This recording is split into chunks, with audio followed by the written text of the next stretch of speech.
Section 1. You will hear a conversation between Cindy and Bob. First, you have some time to look at questions 1 to 10.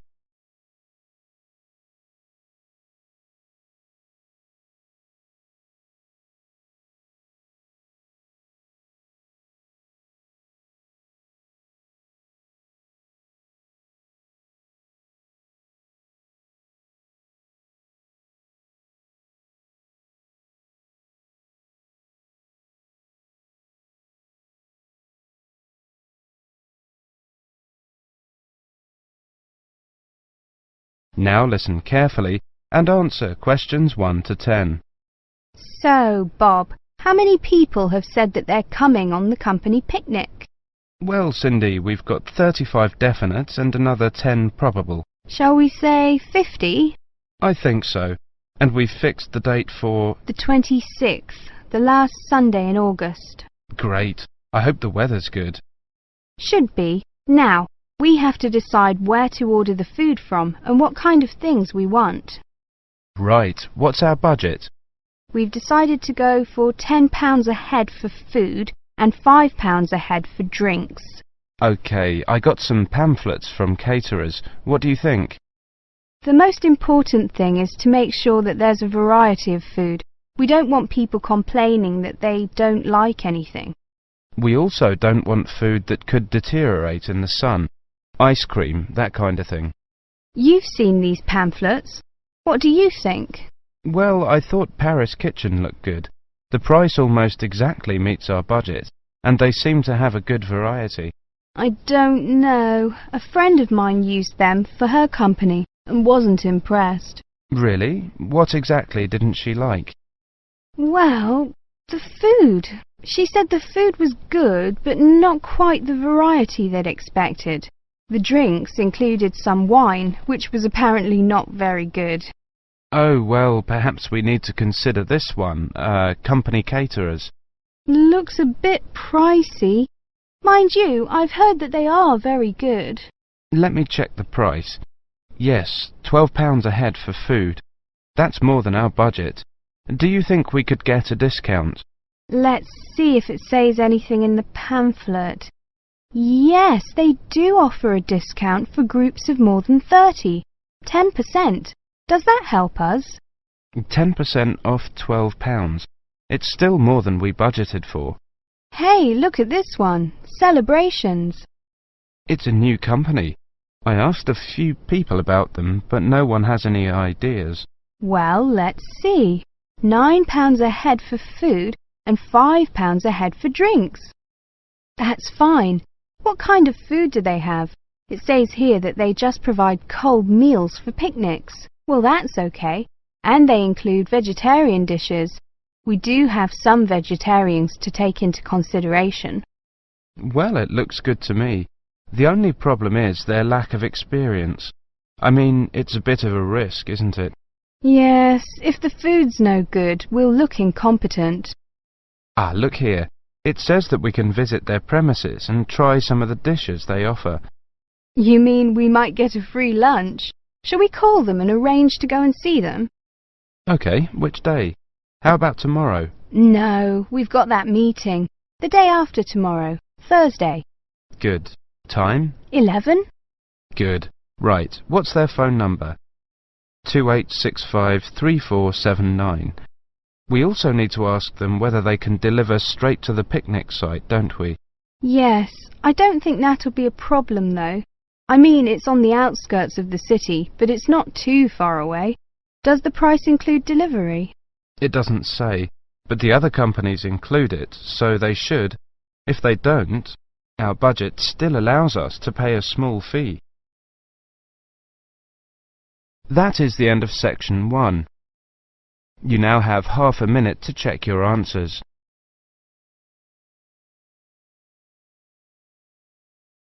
Section 2. You will hear a presentation on advice on legal matters.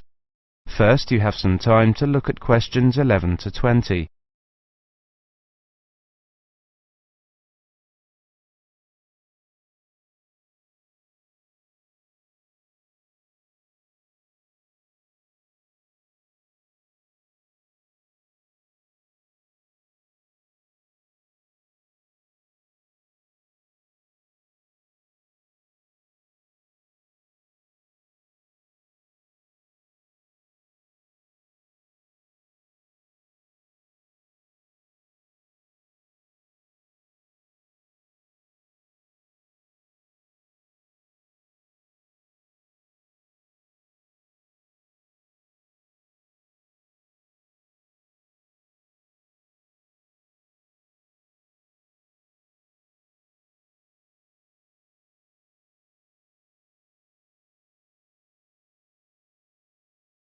Now listen carefully and answer questions 11 to 20.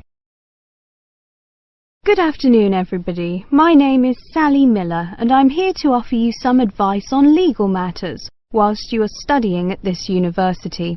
Happily, most international students complete their courses without running into any serious legal problems. But if you do find yourself involved in a legal dispute of any kind, ask for help. There are two options.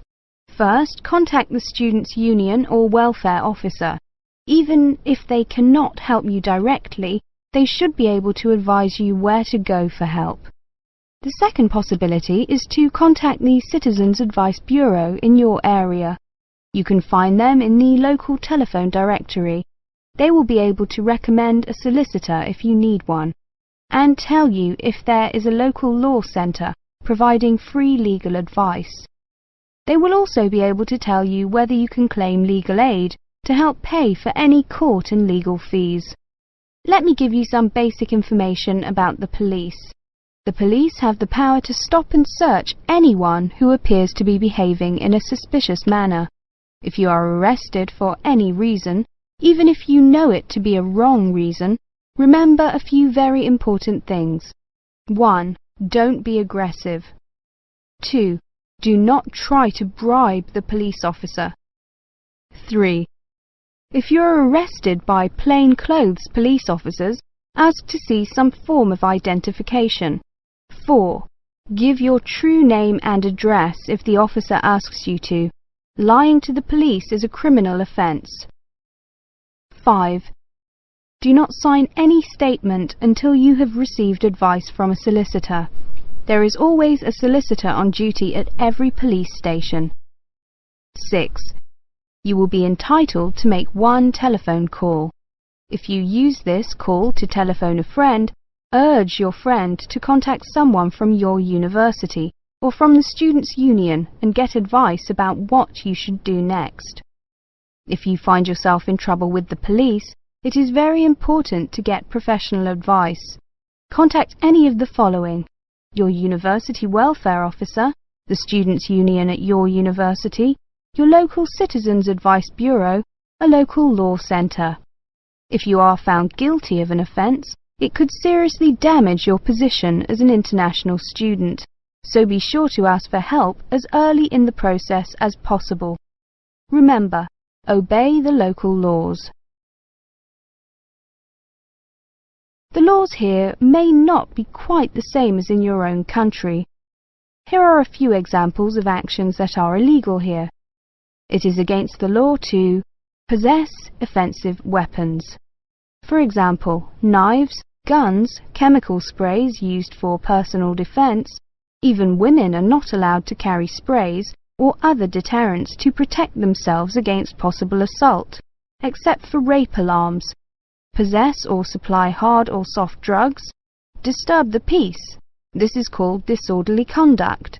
This means that you can be arrested for being too noisy or rowdy. A few words about drinking. In this country, it is perfectly acceptable for adults to drink alcohol in moderate amounts. For many people, drinking is an established part of their social life. Going out for a drink is how they relax or spend time with friends. If you go to a party or visit people at home in the evening, your host will probably offer you a drink. Often a lot of university social life can revolve around drinking, especially for undergraduates. Do not be surprised if people arrange to meet in a bar, or if events are held in a pub. But you are not obliged to drink alcohol if you do not want to, even if you are in a pub or at a party where everyone else is drinking. You can always ask for a non-alcoholic drink instead. And if you feel uncomfortable going to places that serve alcohol, explain this to your friends. There are lots of other places where you can meet. If you do choose to drink, remember that you should never drive a motor vehicle after drinking alcohol. It is dangerous, and the police can impose serious penalties on you. Also, remember that being drunk in public is not acceptable either, and the police can arrest you for it. Drugs and alcohol can cause serious problems. Let me repeat that in this country it is illegal to use drugs, except under medical supervision. But if you do use illegal drugs and you develop a problem, there are organisations you can contact. Contact your students' union or your student counsellor. Anyone over 18 years old can legally buy and consume alcoholic drinks in this country, but if you think you might be drinking too much, get help and advice from your student counsellor or your doctor. Again, there are special organisations that can help you with drug and alcohol problems. Contact them. That is the end of section 2. You now have half a minute to check your answers. Section 3. You will hear a conversation between Carlos, Melissa, David and Simona. First, you have some time to look at questions 21 to 30.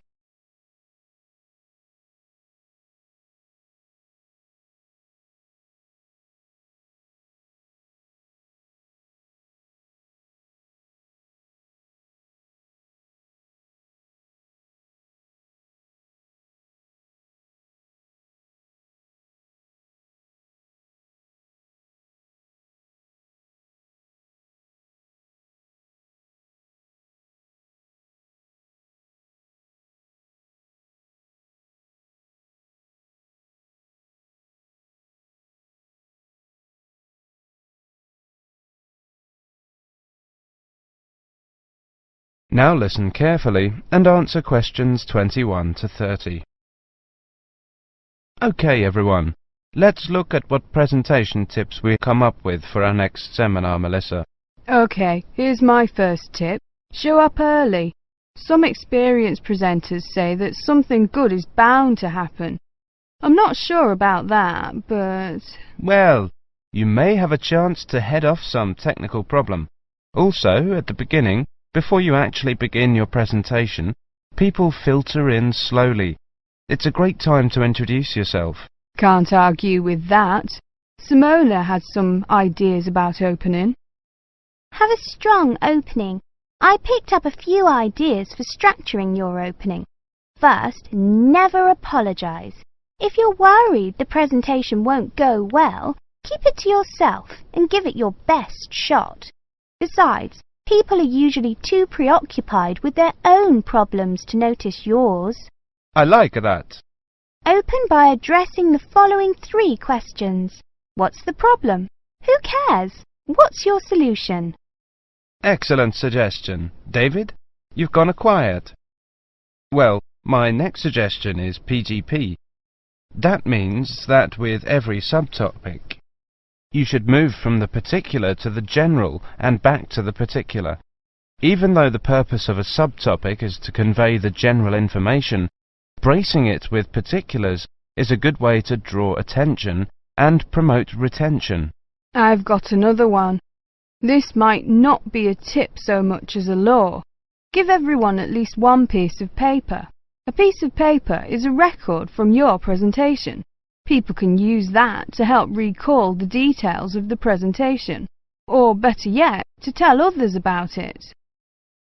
The next tip I have is know your audience. This is, of course, a general piece of advice for public speaking. See if you can find out what styles of information a presentation they are most familiar and comfortable with. Adapting your presentation to those styles will leave fewer barriers to the direct communication of your material. I like that idea. We mentioned possible technical problems before. My next point is that maybe speakers should rethink the overhead projector. Is one really necessary? I think that often is, but I agree with your basic point, Simona. Don't use one just because it's there. Maybe a good tip is to consider carefully what you're putting on your slides. Yes, David, that's a very good point to make. Slide content is, well, you don't want too much, too little. Carlos? Good point, both of you. Another point I have is to respect the audience. Don't condescend by dumbing down your lecture. Show them respect by saying what you believe and what you know to be the whole story. I also have a point about humour. I think that humour is generally good, but be careful with it. Humour in a presentation works best when it actually drives the presentation forward.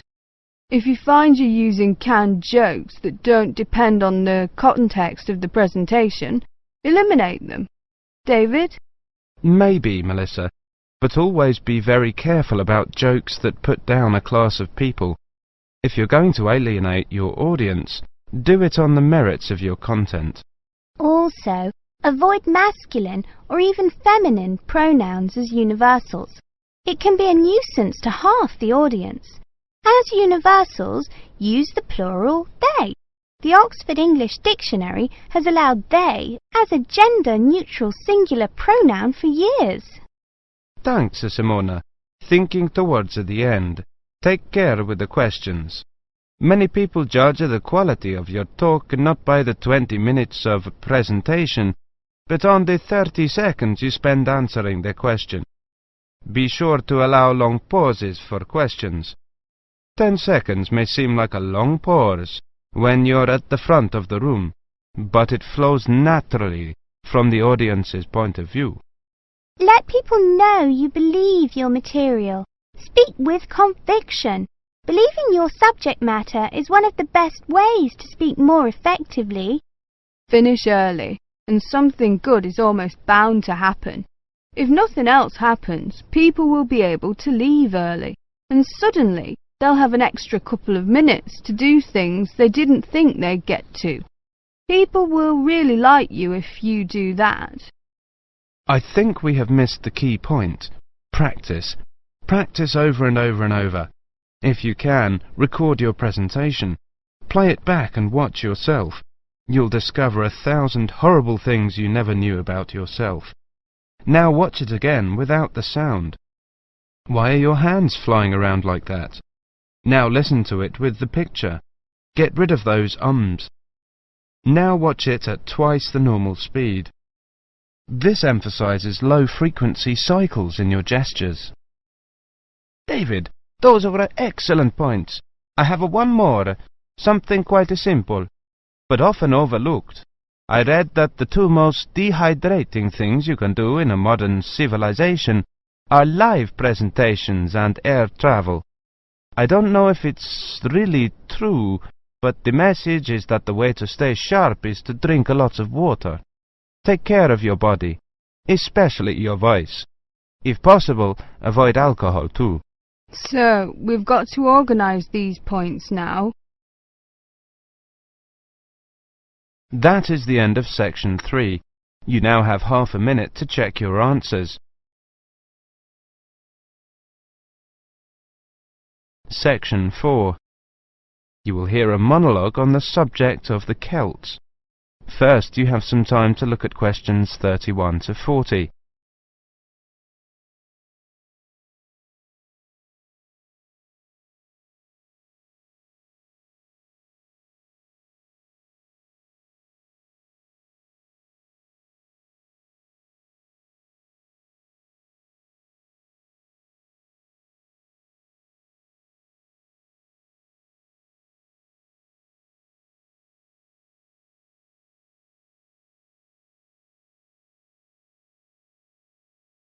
Now listen carefully and answer questions 31 to 40. Welcome to this introductory lecture on the Celts. Who were the Celts? The Celts were an Indo-European group, that is, related linguistically to the Greeks, the Germanic peoples, certain Italic groups and peoples of the Indian subcontinent. They arose in Central Europe at the beginning of the first millennium BC, and were an iron-using and horse-rearing peoples. By the end of the first millennium BC, their cultural group had spread up and down the Danube and Rhine, taking in Gaul, Ireland and Britain, across Central Europe into northern Italy and northern Spain. Their roaming across Europe led some of the Celtic tribes to sack Rome in 390 BC, creating a fear of the northern barbarians that was to haunt Romans for hundreds of years to come. The Celts are defined archaeologically by the type sites of Hallstatt and Latene, the former being taken to relate to an earlier phase of cultural development. Hallstatt, an ancient salt mining area, was excavated from 1876 onwards by the Viennese Academy of Sciences, and provided the first classification of the prehistoric Celts. In 1858, the waters of Lake Neuchâtel in Switzerland sunk to a low level, revealing a large prehistoric settlement with a huge number of surviving artifacts. The nearby town of Latene gave its name to the second phase of Celtic cultural development.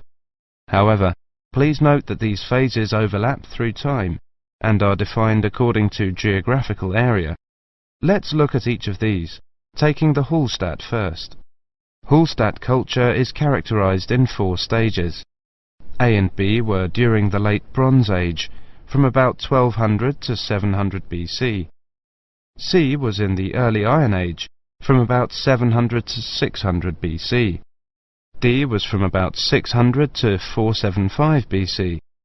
The Hallstatt culture spanned Central Europe, with its centre in the area around Hallstatt in central Austria. There were 2 distinct cultural zones, the eastern and the western. At the start of the period, long-distance trade was already well established in copper and tin, the basic requirements for manufacture of bronze. From about 700 BC, trade in iron also became established. The Hallstatt area also already controlled the trade in salt, crucial when there were few other means to preserve food. Control of these 2 crucial trade goods, iron and salt, provided the basis for the accumulation of wealth and influence. From 800 BC, some burials of rich people can be identified in Central Europe, with grave goods such as wheeled wagons and iron swords. Hallstatt C saw the construction of fortified hilltop settlements to the north of the Alps. These had burial mounds holding very high-quality goods, such as vehicles and expensive imported treasures. By the time of the Hallstatt D period, these increasingly extravagant burial mounds were clustered around a few major hill forts to the southwest of the region. This suggests a development and a concentration of wealth and social power, possibly based on the development of Massilia, present-day Marseille, as a Greek trading port. The expansion of luxury trade brought greater opportunities for profit and helped to create an increasingly stratified society, with the development of a wealthy nobility. Over the period from 1846 to 1863, 1,000 graves were found at Hallstatt, with an astonishing range of artifacts, including clothing and salt mining equipment, as well as weapons, jewellery, pottery, and imported bronze vessels in the chieftains' graves. The Latene era was the time of Celtic expansion and migration, and the time of formation of the myths. The Latene culture is named after the site in Switzerland where it was first discovered. The Latene people were those known to the Romans as Gauls, originally found in an area from eastern France to Bohemia. The Latene culture spread rapidly from about 400 BC. The Latene Celts settled in Spain in 450 BC, in northern Italy in 400 BC, invaded Rome in 390 BC, invaded Greece in 279 BC, invaded Galatia in modern Turkey in 270 BC. By 200 BC, they occupied the lands that are now Britain, the Netherlands, Brittany, Belgium, Germany and Switzerland. There is much debate over how much of the expansion into Britain was achieved through invasion and settlement, and how much was the expression of cultural transfer that accompanied trade and reflected the commonality of kinship and language of many tribes. There is little evidence for actual migration of Latene people into Britain. Nevertheless, it does appear that the Latene culture was more militarily focused than the Hallstatt one. The Latene graves across Europe hold iron weapons, swords and spearheads, and wooden shields, as well as everyday items such as razors, yolks, cauldrons and jewellery. That is the end of section 4. You now have half a minute to check your answers.